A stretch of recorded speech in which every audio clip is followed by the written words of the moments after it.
Looking for ways to save money in your electricity bill? Trina Solar, the global leader in PV and smart energy, presents Verkaak, the most advanced solar panels in the world, providing you with the highest power and efficiency available, up to 670 watts. Verkaak modules can save you more money. Reliability and performance have driven our worldwide popularity. So trust us to power your home or business and enjoy peace of mind with our 25-year warranty. To find more information and to find a local provider close to you, visit trinasolar.com.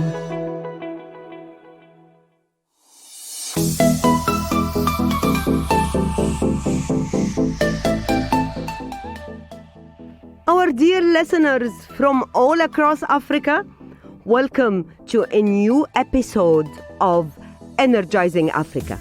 This talk show is brought to you by Trina Solar, the global leader in PV and smart energy solution provider.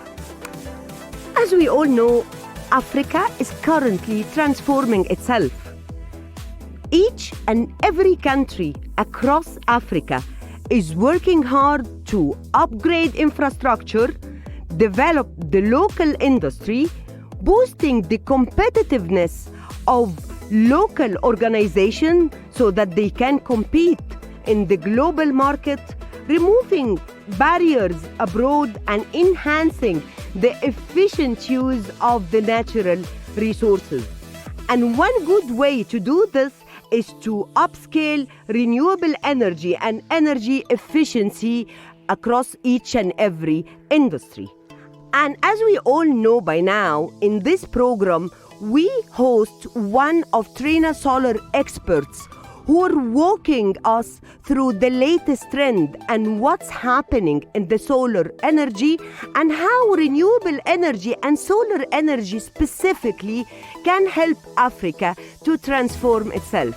Today, our focus is going to be given to industries and how solar energy can be used to cut the bill, reduce the costs for each and every industry. And we're very lucky to have with us today Lourens Vermaak, Regional Sales Manager, South Africa at Trina Solar. Lourens, how are you?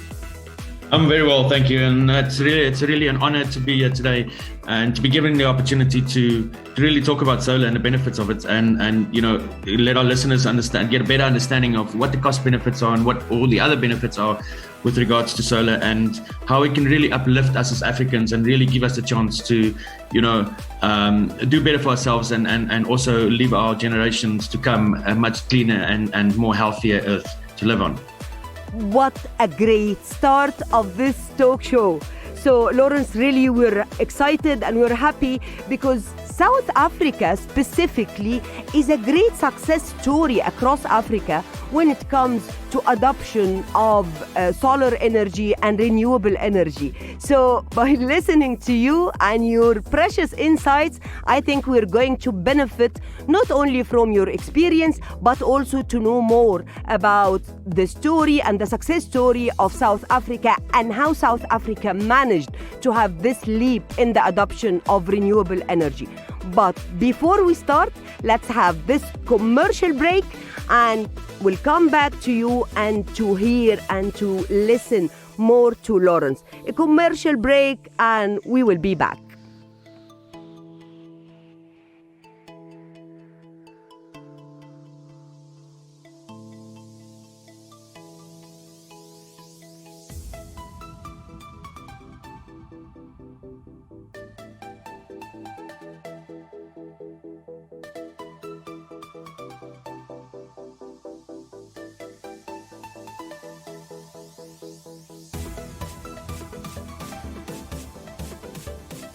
And we're back from the break. This is Energizing Africa, brought to you by Trina Solar. Lourens, our guest for today, is an expert in the adoption of solar energy in the industrial sector. Originally, Lourens is from South Africa, and he's definitely going to walk us through the South African experience. But before we start, Lourens, can you walk us please through your career profile? Yes, most definitely. Look, I mean, solar was adopted, or the adoption of solar started primarily, I guess, in South Africa, and that was around 2011.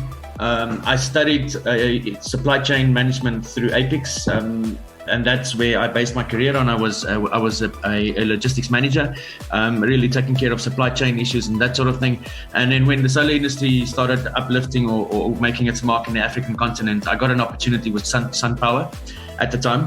And SunPower was initially involved in the first projects in the South African government procurement program, which we call the REIPP, which is a government-led procurement program which allows for a certain gigawatt or megawatts to be installed, and the guys obviously have to tender on that.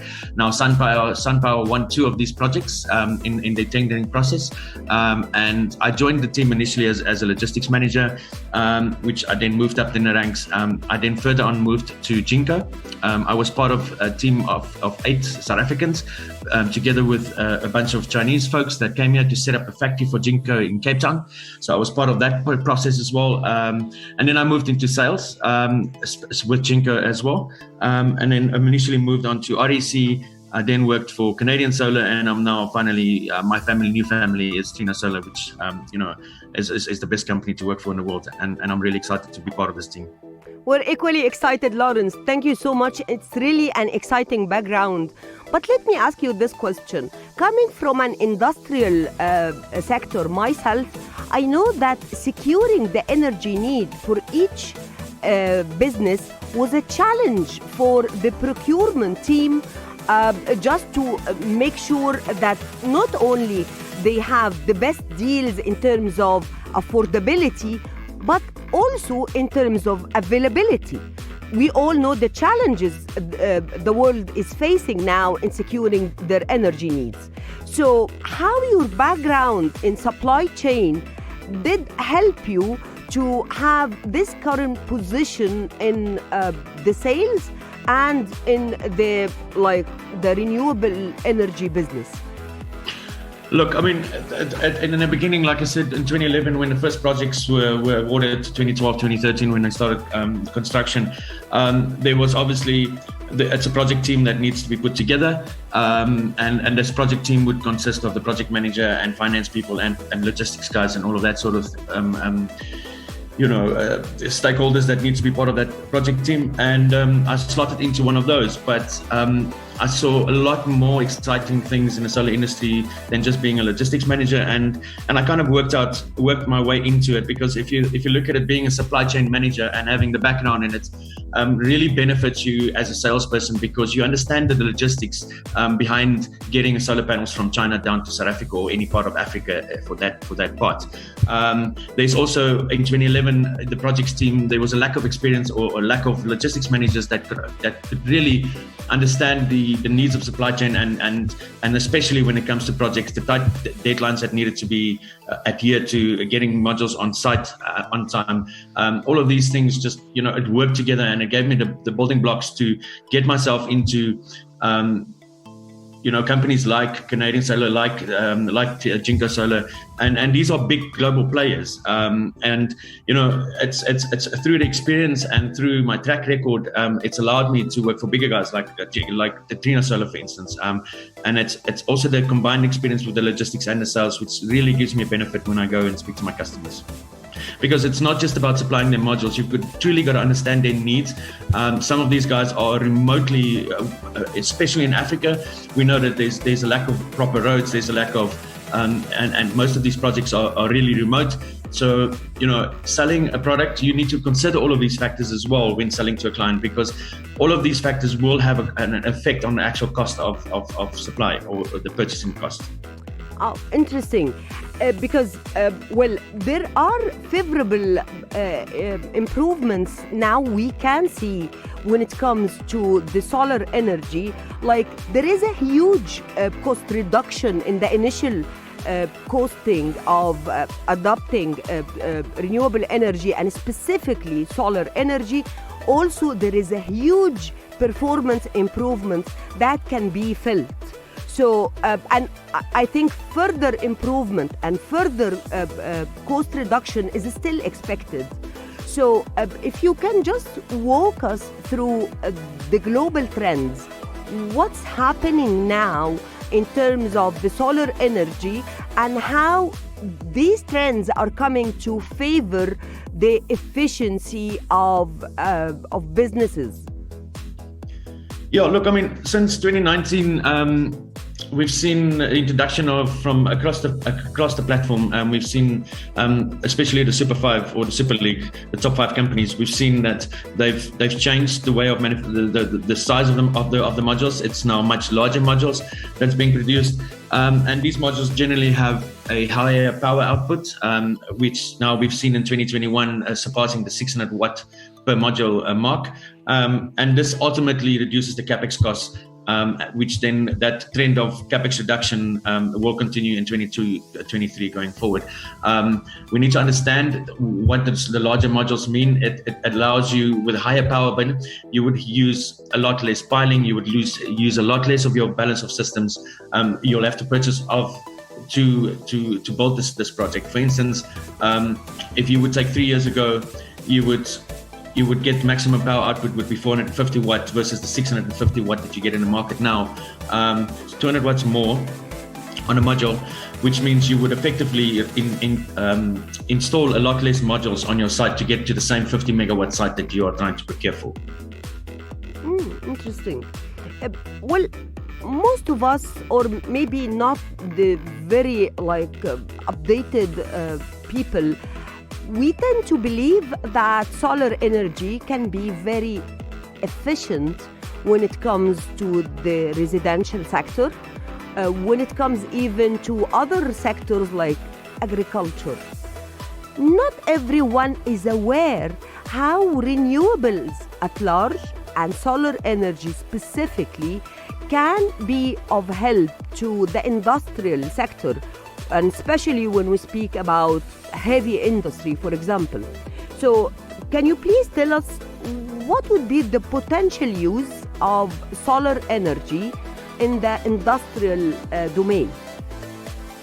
Yeah, look, I mean, we've seen that solar has provided a far more practical and cost-effective means of producing energy. Correct. The current solar PV is used across many platforms or applications. One of them is off-grid solutions, which means the system is completely not connected to the grid. It's a remote area. They've got a small farm or a small plant that's been set up, and they solely get the energy from that plant. Then we've also got the floating PV solutions. This has not really been taken up in Africa as such, but it is available. There are guys currently promoting this sort of solution. And then we'll also see irrigation plants, for instance, like you've mentioned, right? And then large-scale water pumping as well. We'll see that some of the industries, like in South Africa, the water sector uses solar PV as well to drive their water pumps to transport the water and clean water and recycled water. So there's actually many solutions, but these are the main ones that you can look at. And it also offers the industry or the off-takers the opportunity to drive down their cost by a noticeable percentage. And then this also depends on the kind of setup that they have. And it also contributes to the Paris Initiative to minimize industrial carbon footprint. Well, I don't know, but when it comes again to the industrial sector, maybe solar was never on top of the options when we speak for alternatives to traditional sources of energy.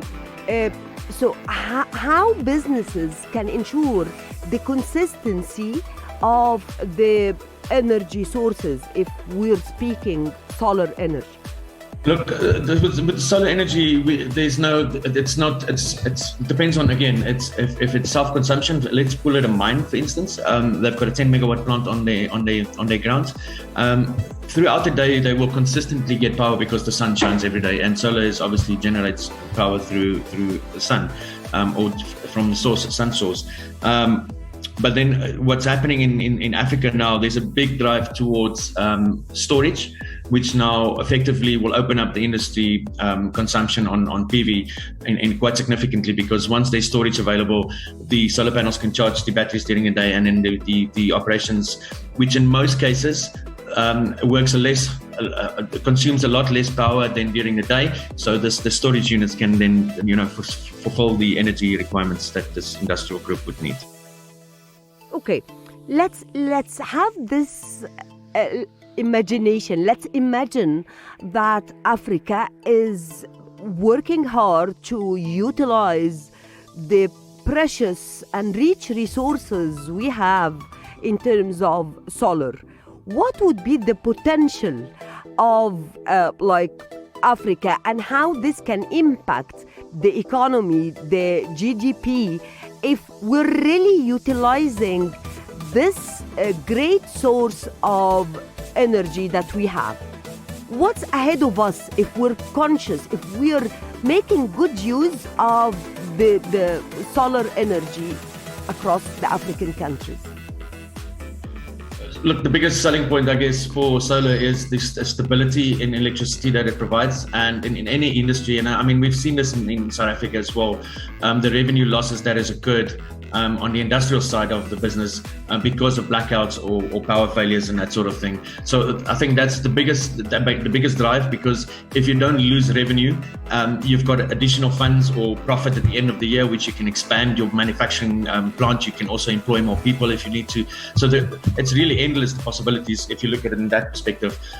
Also, we have the Paris Agreement, and we are forced in a way, or it should feel to us that it's part of our obligation to move towards the solar industry or to any other renewable energy sector at least, or solution at least. Sorry.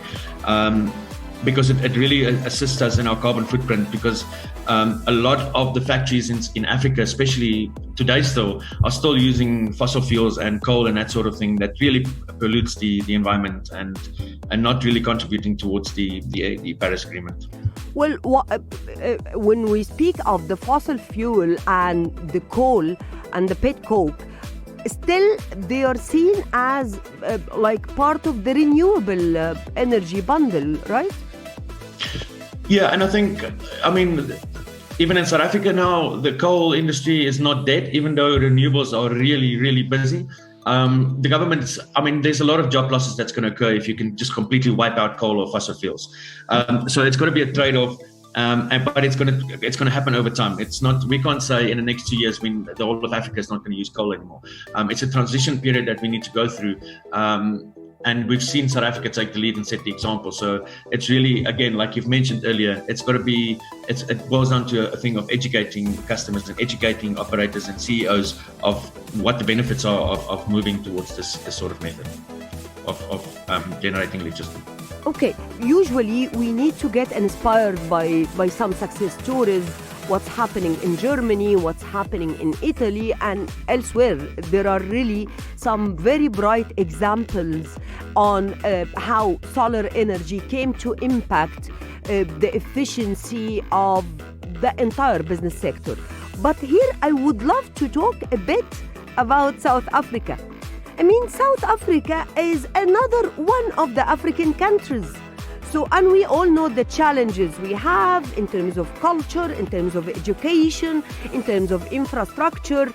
How you guys managed to overcome and face the challenges and to have South Africa today as a success story? There's a couple of things, but one of the things that South Africa has been, been given praise to is our procurement program. Because of its transparency and effectiveness, that has definitely helped to fast track or to at least get to the point where we are now. We've currently in South Africa, we've installed up to 6 gigawatts. And that has happened since 2011, so give and take 10 years. But having said that as well, there was, again, we also faced our own problems. There was a big gap in the procurement from 2015 and I think until 2019, or 2020 at least. So I think policy is a big thing that the governments need to look at, and this is something that we mention a lot in our meetings as well. If the governments don't, let go of unnecessary policy and red tape, then it's definitely not. We're not going to see the pace of adoption as what we will hope to see, at least on the African continent. And South Africa has done quite well in it, but we're not nearly as far as we should be. But again, like I said, by having a proper procurement plan or program, it definitely helps. And then also with at least at the time, what's happening now, the large manufacturers like Trina Solar is driving down cost even more with our solutions. So it becomes a lot more sensible for guys as well, private off-takers, to start installing solar.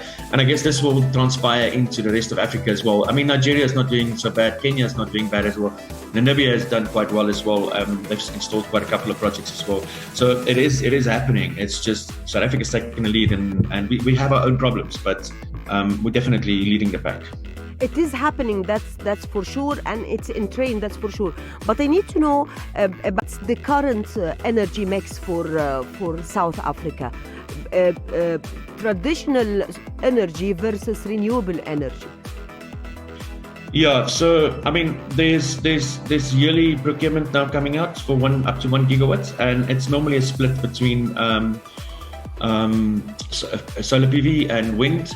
We've also seen now gas coming into the mix as well.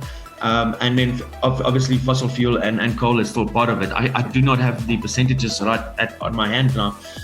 But okay, yeah, but so what's the target at least? So by 2030, so the country vision is to have what kind of split between renewable energy and traditional energy sources? Yeah, so we're looking at again, I don't have those figures with me, but I know for a fact that for the PV alone, we're looking at a plus 10 gigawatt in South Africa alone that needs to be installed by 2030. That also would become. And currently we are at 2. No, we're at 6. Oh, that's and great. So we're close. Yeah. No, we need to install an additional 10 gigawatts on top of the 6 gigawatt that is currently operating. That is the capacity that is operating. So we need about 50, like I said, from now onwards until 2030, there's at least another 10 gigawatt that needs to be procured on a government level alone. Okay, so now, as you rightly mentioned, there are some promising examples across Africa, and it's in train already, as you mentioned, Kenya, Namibia. So, as you rightly mentioned, that there are some countries that are currently progressing with their strategies to adopt solar energy. What is challenging the rest of the African nations to follow up and to make good use of the resources we have in terms of solar? Again, like you've rightfully said, investment is definitely needed, and there are investment opportunities for sure. The World Bank has many times, the EU has put up investment funds for Africa, but it's hindered. The fast tracking of solar is hindered by, like I mentioned previously, government policy, and then there's also the fact of currency security. So in certain countries, you'll be able to invest, but you're going to struggle to get your money out of the country again if it's from a foreign investment. So those are two of the main factors, and I guess to a certain extent, there's still a large lack of education for these guys to really understand, because we've got guys and we've got countries in Africa that's got a lot of money, they do, but they're not aware or they haven't been awoken to the fact or the benefits of solar, and this is happening across the board. Ourselves as well, we offer training sessions and stuff like that, and we really promote the products across Africa, but the uptake is not fast enough. The uptake is not fast enough. This is Energizing Africa. We will go for a commercial break and we will be back, and we still have Lourens, the expert in solar energy and the application of solar energy in the industrial sector. And after the break, we're going to ask this question to Lourens. So Lourens, stay tuned, because after the break I'm going to ask you how African nations can make use of the 2020 Paris Agreement. A short break and we will be back.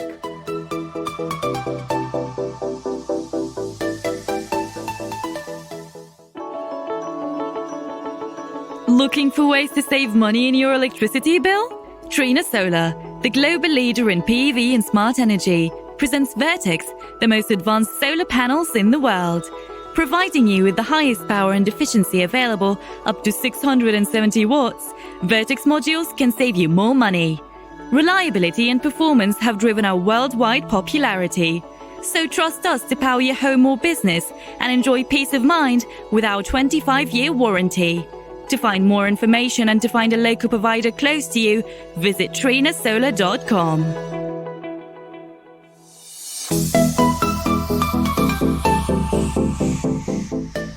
And we're back from the break. This is Energizing Africa, brought to you by Trina Solar. And before of the break, we asked this question to Lourens, our guest for today. How African countries can really make good use of the 2020 Paris Agreement. How they can have the right investment in the renewable energy domain. So, Lourens, please, how African countries, like you mentioned the 2020 Paris Agreement and its impact and the commitment of Africa to like the rest of the regions, definitely. How we can make good use of this meeting? Look, we need to ask ourselves what has the Paris Agreement brought along. One thing we know for sure is that it has put a lot more confidence in the fact that the industry is going to grow from here onwards. It's not something the trend is not going downwards. It's definitely going up, which means effectively that production capacity needs to be increased from the Chinese manufacturers across the board. Inverters, trackers, solar PV, all of that needs to be, they need to scale up. The scaling up of that will definitely then mean that the cost will be driven down due to economics of scale. So firstly, I mean, with this huge demand now, and especially the 2020 Paris Agreement means that there's a bigger demand and there's more commitment from all of these countries. And how do we benefit as Africa from it? We know that Africa, by large, has always imported everything, especially if we look at South Africa. If we build a solar project, then everything about that solar project is basically imported. You'll buy some cabling locally and all of that. So we need to ask ourselves, so for instance, with the trackers or the inverters, or maybe even the modules, what can we produce locally?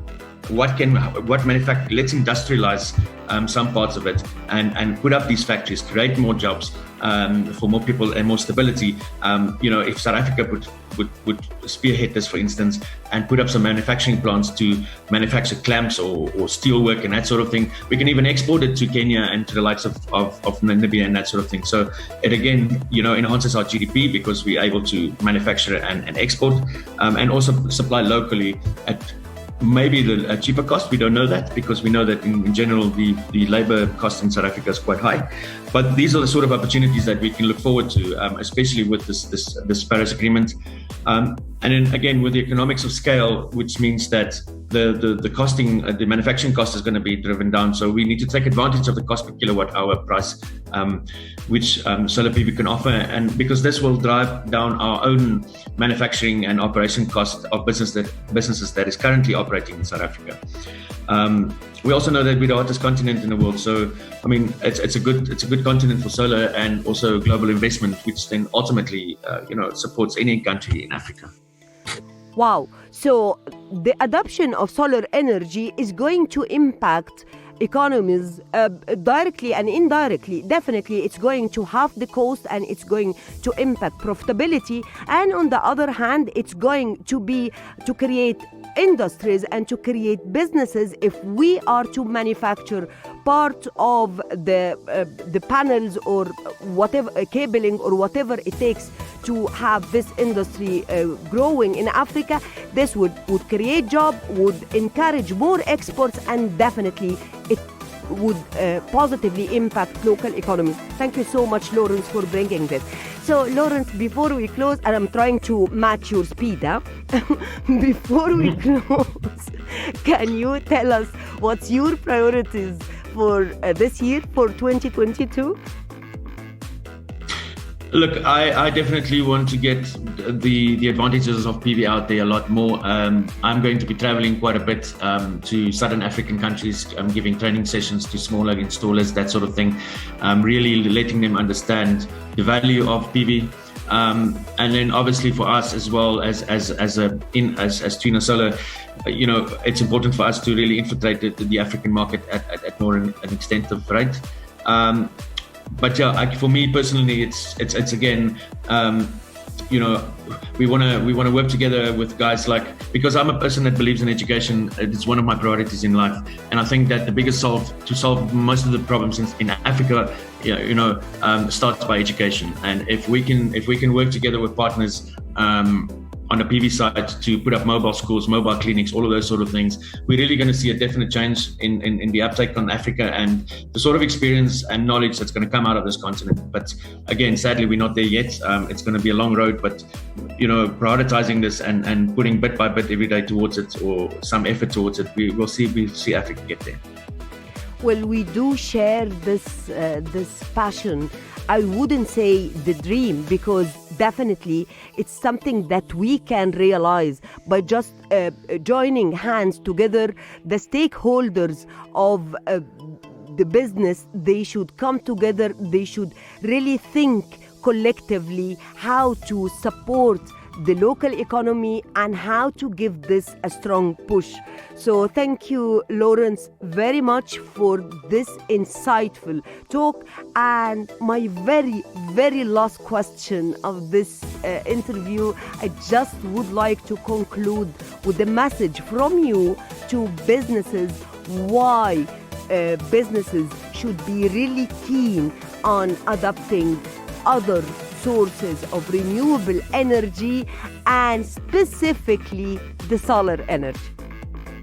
Yeah, I think as any business owner, it is a fundamental obligation that you have towards not only your staff but also your community, to produce and manufacture goods for them, to benefit them and to uplift them in life. But you need to do that. We need to do that safely and responsibly. So it's number one. It's obligation, like I said. We need to understand that we are some of the building blocks in the economy, and we need to contribute towards a cleaner, better, healthier future for our children.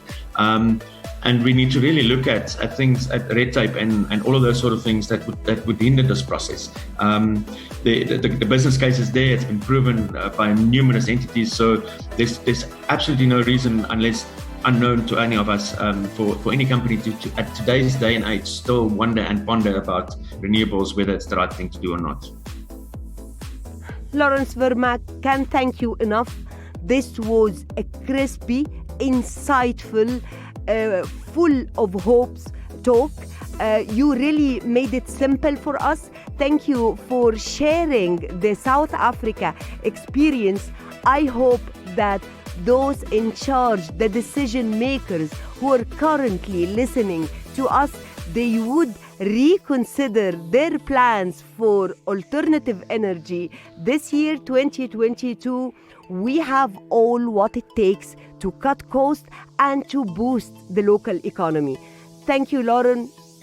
It was really an energetic, insightful talk. And thank you, Trina Solar, for sharing the expertise, the experts who are really made it simple for us. I hope that everyone has enjoyed this talk as much as we have benefited and enjoyed the interview. See you next week, and another knowledgeable expert from Trina Solar and Energizing Africa. Thank you, Lourens, and thank you, Trina Solar. Thank you, guys. And thanks to the listeners for sticking with us until now.